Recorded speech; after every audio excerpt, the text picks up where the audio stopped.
தமிழ்நாடு அரசு பணியாளர் தேர்வாணைய தேர்வை முறையாக நடத்த முடியாத திமுக அரசு வெட்கி தலைகுனிய வேண்டும் என்று மத்திய தகவல் ஒலிபரப்புத்துறை இணையமைச்சர் எல் முருகன் விமர்சனம் செய்துள்ளார். சென்னை தீநகரில் உள்ள பாஜக தலைமை அலுவலகத்தில் மாநில தலைவர் நயினார் நாகேந்திரன் தலைமையில் அக்கட்சியின் மாநில மையக்குழு கூட்டம் நடைபெற்றது. இந்த கூட்டத்தில் சட்டமன்ற தேர்தலை எவ்வாறு எதிர்கொள்வது என்பது குறித்து ஆலோசிக்கப்பட்டது. இந்த கூட்டத்தில் பாஜக மூத்த தலைவர் தமிழிசை சவுந்தரராஜன், மேலிட பார்வையாளர் அரவிந்த் மேனன், தமிழக பாஜக இணை பொறுப்பாளர் பொங்குலேட்டி சுதாகர் ரெட்டி உள்ளிட்டோர் கலந்து கொண்டனர். கூட்டத்திற்கு பிறகு செய்தியாளர்களிடம் பேசிய மத்திய தகவல் ஒலிபரப்புத்துறை இணையமைச்சர் எல் முருகன் திமுக அரசை கடுமையாக விமர்சனம் செய்தார். தமிழகத்திற்கு மத்திய அரசு கொடுத்த நிதி குறித்து திமுக அரசு செலவு அறிக்கை கொடுக்க வேண்டும் என்று குறிப்பிட்ட எல் முருகன், தமிழ்நாடு அரசு பணியாளர் தேர்வை கூட முறையாக நடத்த முடியாத திமுக அரசு வெட்கி தலைகுனிய வேண்டும் என்று கூறினார். ஒரு டிஎன்பிஎஸ்சி தேர்வை கூட நடத்த முடியாத ஒரு அரசாங்கம் இருக்குதுன்னா நாம் எல்லாம் வெட்கி தலைகுனிய வேண்டிய சூழ்நிலையில் தான் நாம் இருக்கிறோம்.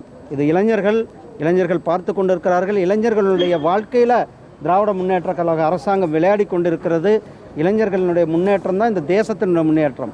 பல லட்சம் இளைஞர்கள் பாதிக்கப்பட்டிருக்காங்க இந்த திமுக அரசாங்கத்தினுடைய கையாளாகத்தனத்தால், இந்த அரசாங்கத்தினுடைய தோல்வியினால்.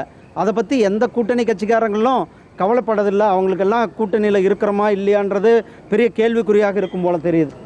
மத்திய அரசில் அவங்க நம்மளுடைய மரியாதைக்குரிய நிதியமைச்சர் அவர்கள் ஒவ்வொரு முறையும் சொல்லியிருக்காங்க, எதுலப்பா உங்களுக்கு நிதி கொடுக்கலாம் அந்த இதை சொல்லுங்கன்னு சொல்லியிருக்காங்க. அவங்க இன்னைக்கு வரலும் எந்த இதுலையுமே சொல்ல. தமிழகத்துக்கு கொடுக்க வேண்டிய நிதி அத்தனை நிதியும் கொடுக்கப்பட்டிருக்கிறது. அவர்கள் செலவு செஞ்சு அந்த யூட்டிலிட்டி சர்டிஃபிகேட் கொடுக்கணும், அது கொடுக்கறது இல்லை. பின்னர் பேசிய மத்திய இணையமைச்சர் அர்ஜுன் ராம் மெக்வால், கடந்த காங்கிரஸ் ஆட்சி காலத்தை விட தற்போது தமிழகத்திற்கு மத்திய அரசு அதிக அளவு நிதியை வழங்கியுள்ளதாக குறிப்பிட்டார்.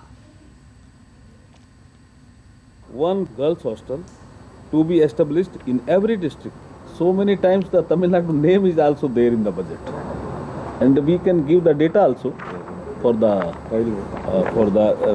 the railway, for the capex, you can road, for the seaport, and when he was in UPA government, you can see the budget at that time 2024 and 456. More than 300% we have increased the budget for Tamil Nadu.